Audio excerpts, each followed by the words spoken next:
And thanks for joining us for night 2 of ID23. We go back to Albion Park Tuesday night, and this time we're over the middle distance journey. We stepped out from the mile on Friday night. Now we're up to 2,138 metres. We had 7 heats on Friday night. We're back to 5, 3 for the pacers, 2 for the trotters. There's lots to talk about as far as night 2 is concerned. It's moving day in many ways because it's make or break time given what happened on Friday night in the first round of heats, and there's a lot at stake here going into night 2. The boys are back with me, Darren, Clayton, Ryan, Spice. Darren, firstly, I'll come to you. Your biggest takeaway from night 1? Yeah, I think there's 2. I think Plymouth Chubb, for me, was probably one of the stories of the night. Second or third up from a spell, sat back, and just the way he found the line for a trotter exploding to the line, that was super to see. And Peter Manning down in the stables, it was really good to see. And the other one, Leap to Fame, of course, fastest heat winner, biggest margin of the 4 pacing heats. So, yeah, looking forward to him getting up in trip as well. Ryan, there was no real shock as far as the paces were concerned on Friday night. The 4 favourites, all successful. What's interesting, though, as we go into night 2, those 4 heat winners all face second row draws now on Tuesday night. So it's going to be a little tougher, but there's every chance that the cream will keep rising. Do you see it that way? Absolutely. Yeah. I think all the big guns probably get it done again on night 2. All right. What was your biggest takeaway from night 1? I think, say, horses like Rock and Roll Do, the series is on the line for them now. A really tough draw to overcome. If he doesn't fire on Tuesday night, he's in strife. All right, well, let's have a look at the leaderboard after night 1, and there's going to be no real surprises here. There we have it, Swayze, Leap to Fame, Better Eclipse, Future Assured, our heat winners, all gaining maximum points there. Not far away, we've got the likes of Manila Playboy, Narano, Classy Washington and Tommy Lincoln. The locals certainly stepped up on night 1. Will that trend continue? That's the pacing side of the series. Let's have a look at the Trotters leaderboard now, and again, no real surprises. Just Believe, the defending champ, he came out on top.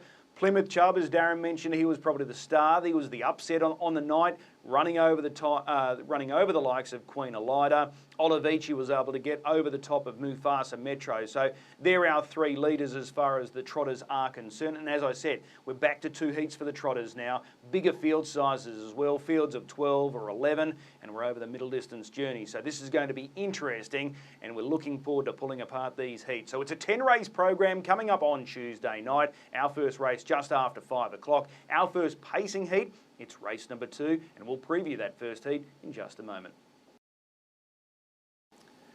We're looking at round 2, and we're up to heat number 5, and as I mentioned, we're up to 2,138 metres. The boys are with me, and we're going to look at this heat in great detail because there's a lot to pull apart as far as this heat is concerned. Swayze, who was successful on Friday night, goes up against Future Assured, so we've got 2 heat winners clashing here, both of which are drawn the second row, and there's a number of horses here, Darren, that need to step up. How do we sort of assess this race? What was your thoughts given the barrier draw? Yeah, I agonised over this race. I spent a long time and didn't really get much further on what's going to happen early. It's a front line. You look at Deus Ex, just he probably gets forward first, but speak the truth, he's probably got a step forward now.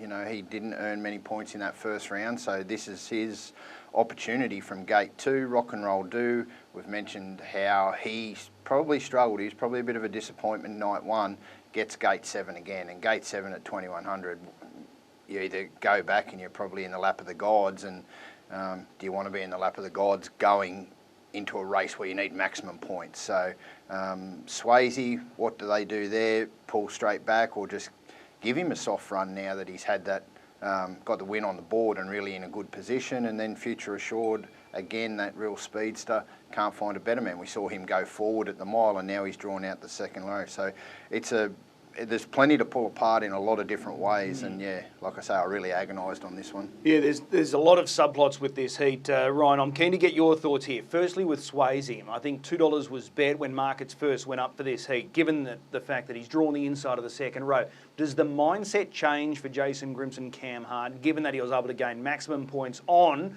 opening night, or do they want to continue with this win streak? He's unbeaten for the stable, 10 from 10 now. Do they just want to keep winning and try and go through the series unbeaten, or does it change slightly now that he's drawn the inside of the second row and he's got maximum points in the bank already? I think he's actually The inside back row draw is not the end of the world for him. I think he'll work off fairly early, and then Cam Hart will put him into the race at the right time. He's clearly still the horse to beat. I think he has the best staying capabilities of anything in the race. Rock and Roll Do, he's got the job ahead from out there, forward or back. Whichever way he goes, it's very, very, very hard work. I think Speak the Truth looks to be the early leader. I think he can hustle enough. He was serviceable first up, and I put Can't Find a Better Man in that same category as well. Passable night 1, but we want to see him step up night 2. Okay, gate speed's going to be crucial for this heat, and we'll look at your speed map in just a moment, Darren. But we've got Speak the Truth, Tizza Sizzler can get off the gate, Deus Ex has got good gate speed, Mr. McLaren can fly, Rock and Roll Do at some point's got to come over. He can't go back from gate 7, he's got to go forward. So the early hustle and bustle could be interesting here. It's going to be hot in the kitchen early. I think Mr. McLaren's the one to really put some pepper in early. Okay, so Darren, how did you sort of put your speed map together, given all of those ingredients? Yeah, well, I was a bit like the mad chef scientist. I didn't know what to do, so I was just throwing bits left, right and centre. I ended up with Speak the Truth, probably punching through enough and holding up. I think there is a possibility that they do hand over, but I don't know who they hand over to. I don't think they'd want to hand up to Deus Ex, because that would then likely plant them 3 fence. Yeah, so I thought he eventually works to the front. I thought Deus Ex, maybe they try to hold him and from there see what happens. You also got in your mind there, by them holding there, that would then force Swayze back further along the peg line. So they'll all be wanting probably to try to push him back as far as they can, because he'll have to come round them at some point. So I thought Can't Find a Better Man probably first out, maybe trying to get forward, or does he get a toe in, because we know how effective he is off speed. We saw him in the winter win some races here at Albion Park where he really rattled home in the closing stages off speed. So it's a really confusing one. I've ended up with Rock and Roll Do going back purely with that speed inside, but does he get forward at some point? Like I say, it's a real melting pot here, and I don't know exactly on this one. I think this is probably one of the most confusing speed maps we've had. All right. You hinted at Speak the Truth leading up this race. Darren just hinted that, you know, they could hand over. What are their options? It's either Rock and Roll Do or Swayze, surely. They're the only two that they could hand over to if they're going to go down that path. Yeah, and I imagine it just depends on how quick that lead time is, and you know, have they broken, is it 35 flat? Yeah. But I think if they can, if Speak the Truth can do enough to lead, and they haven't sort of gone like Learjet speed initially, you know, I think they'll take their shot on the front end. Okay. So who are you tipping then in this heat? I'm still with Swayze. I think he's either breezing or worked his way to the front at the bell. I think he'll be the dominant force here again. All right, Swayze for you. You're going 8, 1, 2 and 12. Darren, how did you break down this heat? Yeah, I'm going with Speak the Truth. I think he's ready. His first round effort wasn't too bad. I think this is the opportunity. They really need to probably go chips in a little bit here to really get that 7th in the first round. It's not enough points to sort of bank on getting okay points here and then trying to bring it home round 3. I think they've got to push the button here, and if that's the case and they can lock Swayze away a little bit further and he's got to come wide, we'll do that. So we'll go 1 for the locals, so 2, 8, 12 and 11 for me. Right. I'm going to stick with Swayze. The other thing to keep in mind with Swayze at 2,138 metres, until Leap to Fame obliterated that track record. He was the co-owner of this track record at 2,138 metres with Leap to Fame until Larry came out and won the Queensland Cup in 51.7. So Swayze for me, Rock and Roll Do, D-Day for him tomorrow night. He's got to step up. So too the locals Speak the Truth. And I think Deus Ex can run a bit of a cheeky race. So 8, 7, 2, 4. So that is Heat 5. That's the first of our pacing heats coming through Tuesday night. Start time, 5:33. We're looking now at round 2, Heat 6 of ID 23, and Better Eclipse, he was the start performer on the opening night, dominating his heat. It wasn't a big winning margin, but he looked like he had something in reserve. Let's pick up the replay here. That's Better Eclipse parked outside the leader, Captain Shuffles, and he was able to score in this heat, beating the local Classy Washington, who got through late along the inside. So he's going to start the favourite here in this heat again on Tuesday night, despite the fact that he's got to overcome a second row draw. Gate number 11 for Better Eclipse at 2,138 metres. But as they swing into the straight here, Captain Shuffles in front. Better Eclipse goes to him, Classy Washington makes a charge on the inside, but Better Eclipse. Greg Sugar's pretty kind to him there over the concluding stages, and he wins and wins with a bit of authority. Classy Washington, fantastic running second. Great result for the locals. Captain Shuffles after leading up, runs in third. So Darren, Better Eclipse. What does Greg Sugars do from this draw at this distance range on Tuesday night? Yeah, I'm not really sure, but I'm sure Greg will have a plan, and he's drove his heats on the first night spot on with both the pacers and the trotters. So I think he knows what he's got to do. I don't think he was kind to him there, but that said, he still sat outside them and put them away and did it pretty nicely. Like we mentioned the other day, this is a horse that probably doesn't get the kudos that he deserves. He's floating along under the radar. He's come out and won that Super. Not sure where he gets to from that stage, but I think he can certainly, he's a huge winning hope. I don't have him on top, but I think is the main danger in the race. So where he puts him in the run just depends a little bit on tempo. I think if they slow up, he's one that can certainly rip around and get outside them and be confident enough that he's going to run a really bold race again. It's a good point you raise. He's got earnings just shy of $1 million now. Better Eclipse, multiple feature race winner, but probably doesn't get the raps that he deserves. So this is interesting, this front row here. Turn It Up has gate 1, so he's the leader. Does he hand up again, Shane Graham, over the 2,138 metres? He handed over on Friday night at the mile to Swayze, or does he try and make a bold bid for victory? Because the question is, what does he hand over to? I'm not sure, Chris. I think it's a genuine 50-50 call. Shane will probably just drive what's in front of him, see how much heat he cops early. The performer that really caught the eye on night 1 was Narano. Yeah. Went super. He's got good gate speed.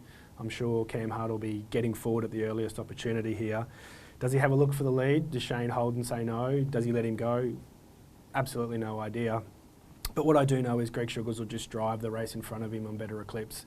And for me, he's clearly the one to beat again. I'll go to your speed map in just a moment. Just a quick one for you. Black Sedance's draw on the inside of the second row. Can he hustle through and hold the back of Turn It Up, or do you think Pete McMullen's trying to right line him straight away? Inside back row's always been tricky for Black Sedance. I don't think he will hustle up and try and hold his position. I think Pete will get off at the first opportunity, and I would not be shocked if he makes a bold bid mid-race to put him on the front end. All right, Darren, give us your speed map, because this will be interesting. Yeah, and I probably might raise a few eyebrows here, but I think Tim's a Trooper will have a really good early shot. His first up run wasn't too bad. 2 runs back, he ran home behind Captain Shuffles, where it was really dominate on the front end. His sectionals that night, he was first up off a month, and they were super. He's run sub 54 last half, wide off the track, and as we know at Albion Park, that is really difficult to do. I think he's a little bit in the category of Speak the Truth, in that he needs maximum points in this round.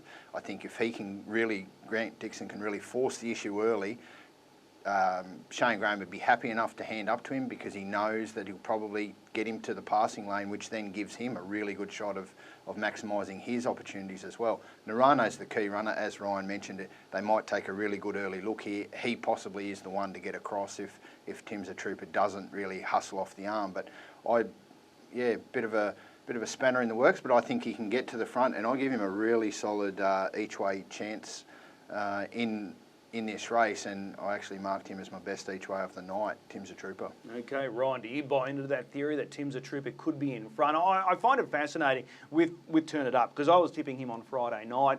I thought, the ingredients were there for him to make a bold bid for victory. He handed straight over, but you look at this front row here, I don't know what he's handing over to. Yeah, I'm with you there. I think, generally speaking, you want to hand to the best possible horse you can in the race. So for me, I actually thought Tim's a Trooper might find the back of Shane early, straight in behind. Black Sedance works off. Manila Playboy, I'm sure, will roll forward. Showable Robbie Morris on Canina Problema. I think Pete gets off and makes a mid-race move, but does Greg Sugars get there before all of them, so to speak? Can't wait. Wait and see. All right. The other one that I wanted to ask you about, just as a betting perspective, if this was a normal Saturday night Albion Park free-for-all, and we've got this set up here, Turn It Up 1, Tim's a Trooper starting from 2 with Uptown Beach Girl out, and Black Sedan's drawn 8, how short would Turn It Up be? No Better Eclipse? No Better Eclipse, just the locals. Oh, he'd be $1.80? Yeah. And no chance of handing over to Tim's a Trooper? No, he'd rack him and stack him. Yeah. Yep. Okay. Who are you tipping in this heat? Yeah, I'm going with Tim's a Troop. I really think he's a solid each-way play, and if he gets there, that would then give Grant Dixon options as well. So if the pressure did come, even if he doesn't, even if he sits 1-1 and sits there, I really like the way he can really find the line, and that run 2-back sort of caught my eye. Last time out on Friday night in the first round of heats, he was sound. A lot of horses in each of the heats couldn't make ground from the back, so you nearly need to put a lines a little bit, and this is a big improvement from any gate he's had in recent time. So yeah, I'm happy to go with him on an each-way play. Better Eclipse is certainly the danger. Manila Playboy, first round, really good.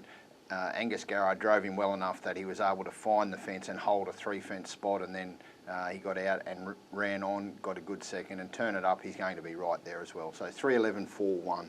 Okay, give us your reasoning for Better Eclipse, Ryan.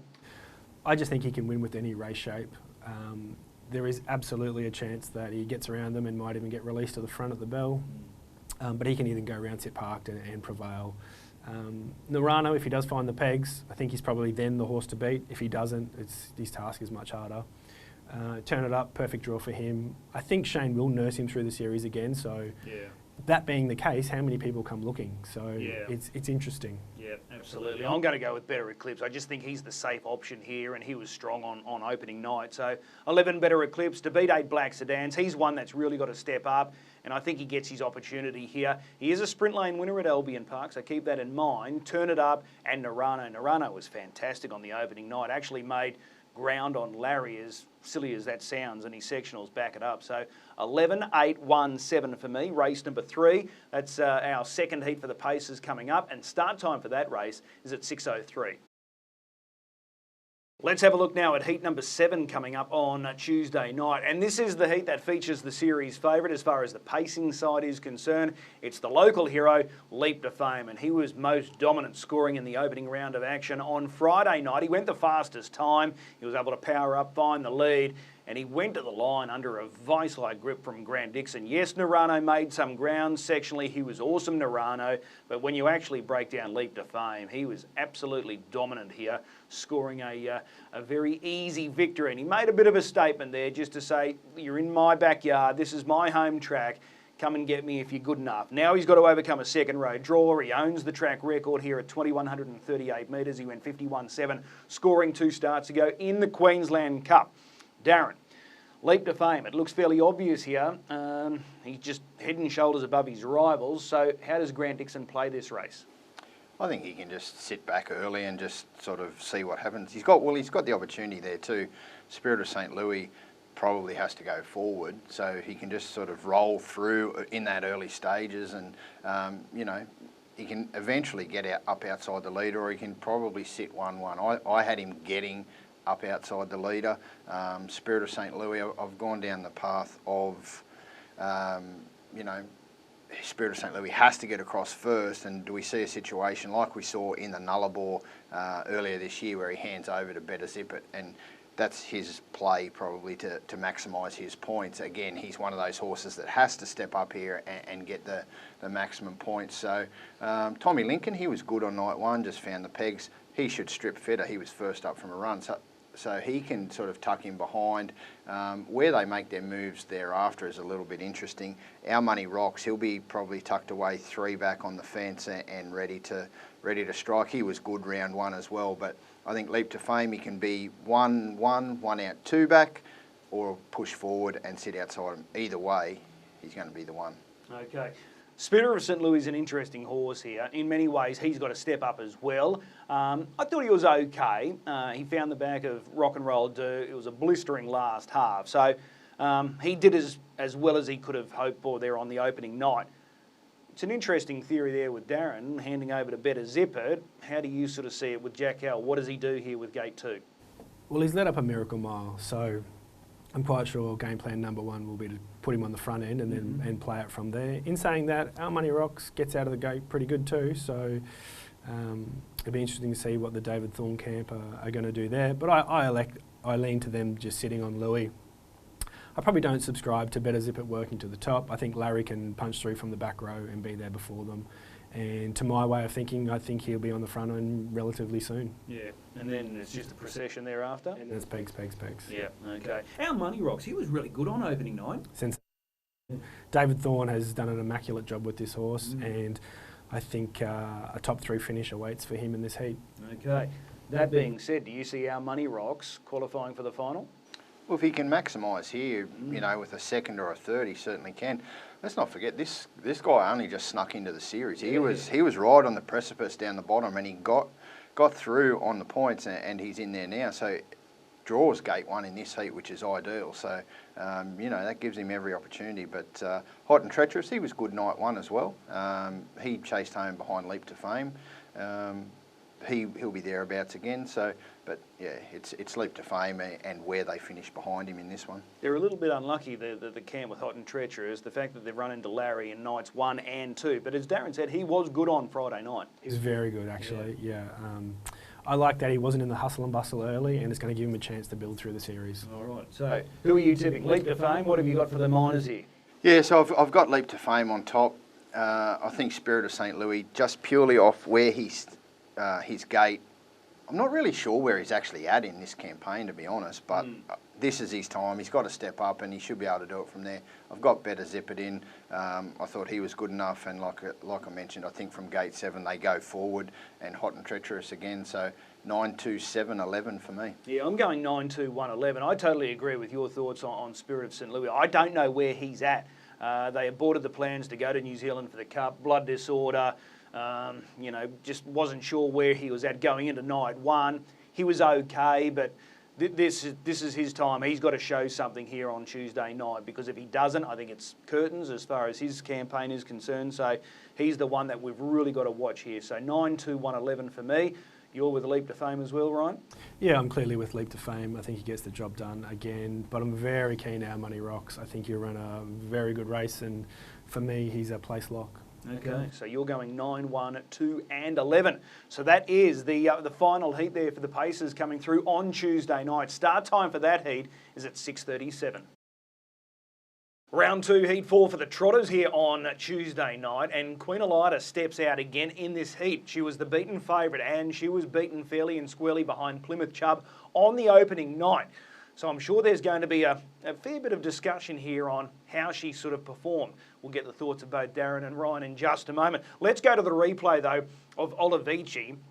He was able to win this heat. This is the opening heat for the Trotters. It was considered to be a 2-horse race between the Victorians, Mufasa Metro, Olivici. Olivici in behind Mufasa Metro, and in the straight, Olivici overpowers Mufasa Metro. Darren, you were keen on Olivici, so you came out on top here. Ryan, like myself, we came up short with Mufasa Metro. So Olivici, he's got to overcome gate 7, and he takes on Queen Elida, but this is going to be a very interesting heat.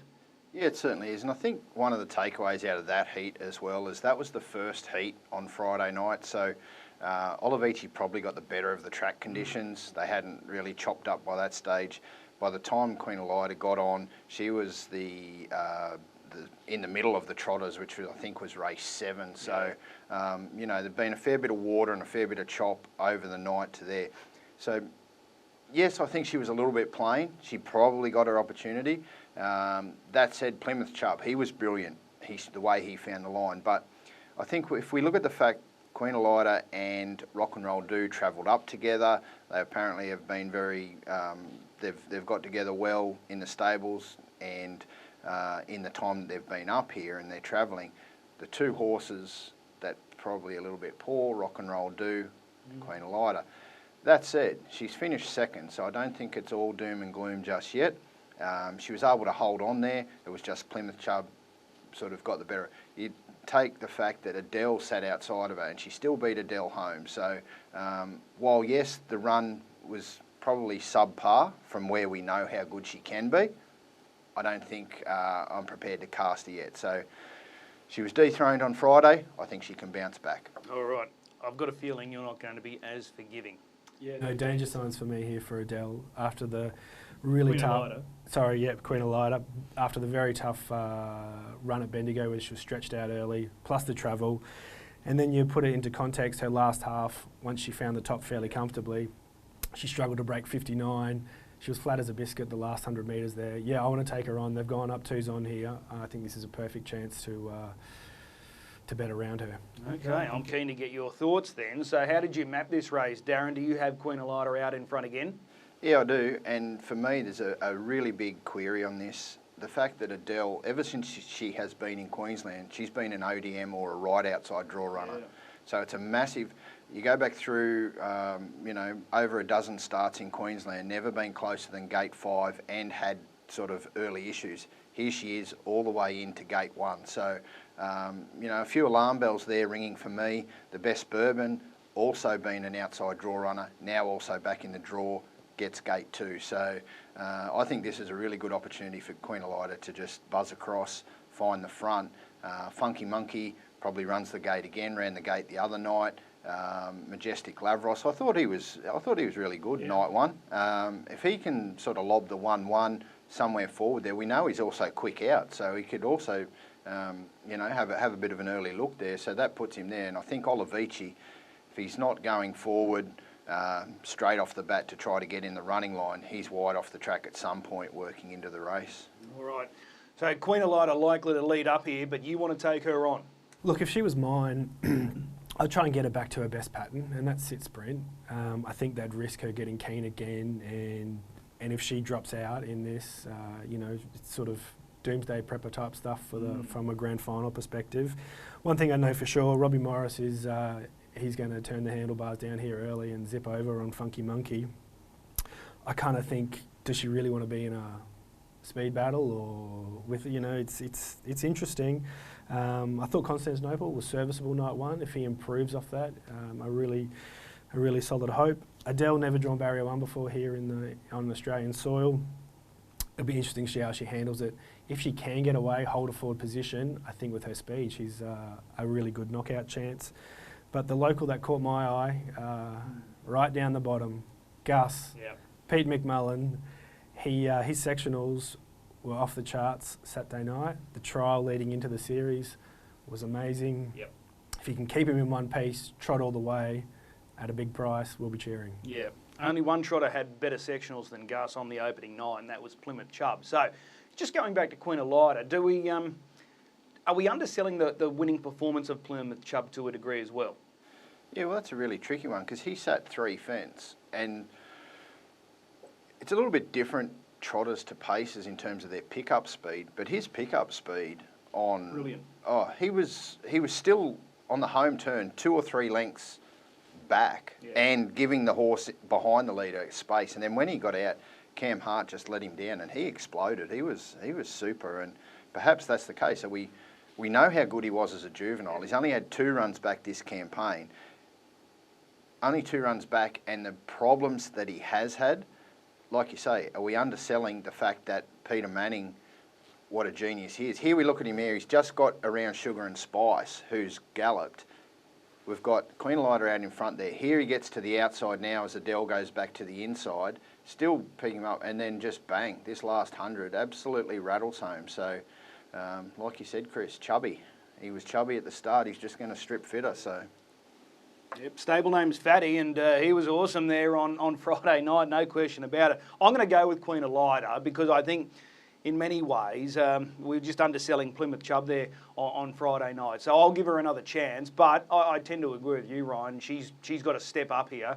So Queen Elida, Olivici, Adele, and like you, I'm putting in Gus as well. He was awesome there on the opening night. So 3, 7, 1, 12. Darren, you're going? Yeah, pretty much the same. 3, 1, 7, and I'm throwing in Majestic Lavros. I thought he was good enough, and I think just from the front line gate, especially with those 1, 2, I think he can settle handy enough to run on. Scathing, you've left her out of the top 4, Queen Elida. I'm really worried about her, Chris. Okay. Her last half in round 1, that's not the run of a coming winner in my opinion. So. Yeah, I've left her out. If they, I think they should try and drive a sit sprint. That's my own opinion. But I think from the good draw, the temptation to put her on the front end or to get over will be too much. And I'm happy to take her on. I think Adele, let's see how she handles barrier 1. We know she's got the ability. Gus at a huge price. I can't wait to see him rattling home. If he can track into the race on the back of Constantinople and be there at the top of the turn, it'll be interesting. All right. It's Heat 4 for the Trotters coming through on Tuesday night. Start time for that race, 7:11.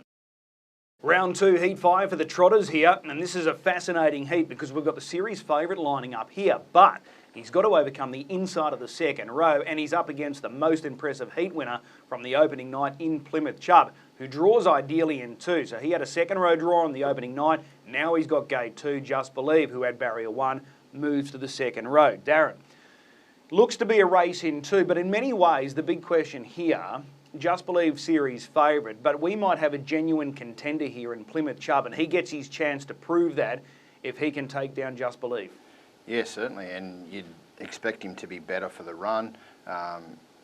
You'd think being a Peter Manning trained horse, a bit of work, the series is going to be ideal for him because, you know, we know how hard those horses get worked, and it pays dividends. It did on the first round, third up from a spell, he just rattled home. So he's got good gate speed. Does he, Sir Fahrenheit, are they happy enough to let him go? Probably that's the case. So they can get a nice another suck run like they did in the first round. So Just Believe he's probably going to have to come out and around. You wouldn't think they'd chance their arm at being held back on the fence. And Just Believe he gets his opportunity. Greg Sugar's just perfect drive there on Friday night. Didn't engage early. Knew he had the time to get off and just let Sir Fahrenheit fly out, and then came back around. And that was just a clinical victory, that one. That just did what he had to. Out in front, just let him run home the last little bit. Never really concerned at any stage. So interesting one with Just Believe. So he swept last year's series, 3 heats in the final. Here he is winning the first heat here. You know, he could be entering rare air of sweeping 2 series in a row. It's a good challenge for him though here with this barrier draw and Plymouth Chubb drawn in gate 2, given how impressive he was. So this is a good heat. Yeah, I think they're out of, say, for instance, this horse and Swayze, I think Just Believe's more likely to want to hunt through and try and pick his way through and get off at that first opportunity if it comes. You'd think Sir Fahrenheit would release Plymouth Chubb and basically give himself a soft run top 3, and then lock away a grand final appearance. I don't think Sir Fahrenheit should be kicking through and trying to hold. You know, I think he should take the sit without a doubt. Yeah, if Just Believe, if he gets off though, he's certainly still the testing material. It's an interesting one for Angus Garrard here with this drive. If he holds, he's got Just Believe right on his back, but if he releases Plymouth Chubb, it puts Just Believe potentially 1 spot further back. So you would say handing is the best option here. You would think so, and he handed over to Just Believe in the first round and maximised his potential really of getting top points. He was probably, to be fair, never a winning hope, but he was always going to be a solid place hope, which he was, and was able to hold on for second. I think similar scenario here plays out because outside of Plymouth Chubb on the front line, there's nothing else there that you hand over to. So I think he just lets Plymouth Chubb go, get the perfect run, and that you know, he's got the main danger on his back if that's where he gets sort of trapped, which I think he will, and he's got the other main threat in front of him. So he's sort of in the sandwich there, and I think Bullion Harry at some stage he'll work forward. He'll be content enough to get out there and just do it easy. I think Funny Face, she was good in that first round, found the line pretty well. She gets a sort of a forward spot there, roll across with them. She's going to be right in the mix. And I mean, Fast and Metro, he got gunned down by Olivici, but he can follow through here, I think, and pick up into the running line and again pick up some pretty good points. Given that scenario, Ryan, if Plymouth Chubb's in front and Just Believe ends up 3 fens, can Just Believe run down Plymouth Chubb? Just depending on if he gets into clear running at the right time. I still think if the opportunity comes to pop off, Sugars will take it. Yep. Okay. I'm going to go with Plymouth Chubb following his dynamic performance there on Friday night. 27.09 his last split there. He was awesome. So there's the replay. Sugar and Spice makes the break. He had to dodge that runner. Then he had to balance again. And then he gets to the clear here. And just the way he rattles the last 100 metres. So he was superb. So he probably put his hand up to say that, you know, he's a genuine winning threat for this series. So I think you know, all other connections could be a little nervous here, and the fact that he's got gate 2 tomorrow night, if he rolls to the front and wins this heat, he's right in the conversation as far as winning the grand final is concerned. So I'm going 2, 8, 1 and 10. Which way are you going? Yeah, I'm going with Just Believe. I think at some point he can work off, or even if he doesn't, I think the field will break up at some point, probably around the sort of the 300 mark, and that might be his opportunity to get out in the clear. So I'm sticking with him. Plymouth Chubb, he's obviously the biggest threat. Mufasa Metro and Sir Fahrenheit, so 8, 2, 10 and 1. Okay, Ryan, you're with Plymouth Chubb? Yeah, I'm with Plymouth Chubb, just from the better barrier, the better odds, and what we saw in round 1 was very, very good.